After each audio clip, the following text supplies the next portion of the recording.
कांग्रेसियों ने मुद्दा उठाया था कि मोदी जी जन्म से पिछड़े नहीं थे। इस मामले में कांग्रेस को मैं सही मानती हूं, क्योंकि मुझे लगता है कि मोदी जी के ज्ञान के मामले में ब्राह्मण हैं। काशी विश्वनाथ कॉरिडोर लोकार्पण जैसे मौक़ों पर मोदी जी जब अपने अद्भुत विद्वतापूर्ण उद्बोधन से बड़े बड़े विद्वानों और संस्कृत के आचार्यों, ज्ञानियों व पंडितों को हतप्रभ कर देते हैं, तब हर कोई मानने को विवश हो जाता है कि ज्ञान से वह ब्राह्मण है। सर्जिकल स्ट्राइक हो या गलवान घाटी, इवेंटों में भारत की ललकार हो या फिर अंतर्राष्ट्रीय मंचों पर मोदी जी के विदेश मंत्री जयशंकर की दहाड़ हो, विदेशी अखबारों का यह रोना हो कि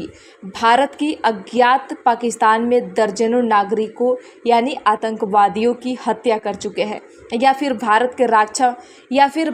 के रक्षा मंत्री राजनाथ सिंह द्वारा डंके की चोट पर यह कहना कि हाँ, हमारे देश में हमला करने वाले आतंकी यदि भागकर पाकिस्तान में घुसेंगे तो हम वहां घुसकर उन्हें मारेंगे। इजराइल में हमले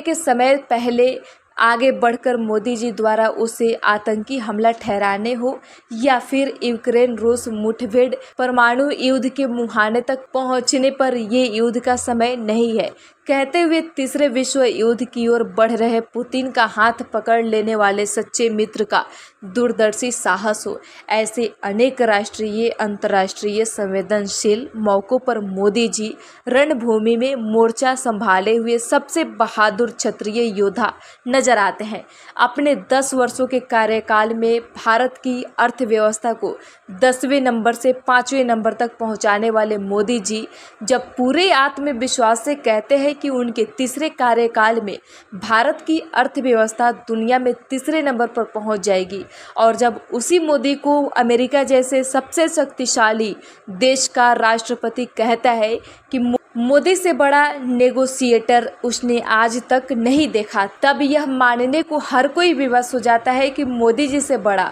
वणिक दूसरा भला और कौन हो सकता है। तब मुझे भी लगता है कि व्यवस्था के मामले में मोदी जी सबसे बड़े बनिया हैं। और जब दुनिया के सबसे बड़े मेले प्रयागराज के कुंभ क्षेत्र को 1.5 महीने तक साफ सुथरा रखने वाले सफाई कर्मियों का सार्वजनिक मंच पर गंगा जल से चरण धोकर उन्हें सम्मानित करने की मिसाल कायम करते हैं, जब कोई एक भी छुट्टी लिए बिना लगातार 22 वर्षों से मुख्यमंत्री और प्रधानमंत्री पद पर होकर भी अनवरत 17 से 18 घंटे तक नियमित रूप से शारीरिक और बौद्धिक कार्य करते हुए पूरे राष्ट्र को प्रेरित करने वाले मोदी जी कभी थके हुए नहीं दिखाई पड़ते हैं, तब वह सबसे बड़े श्रमिक, सबसे बड़े शूद्र और सबसे बड़े दलित नजर आते हैं। तो वर्ण व्यवस्था की कसौटी पर कसे जाने पर जब मोदी जी हर क्षेत्र में सबसे आगे दिखते हैं, ब्राह्मणों की भीड़ में भी, क्षत्रियों के रण क्षेत्र में भी,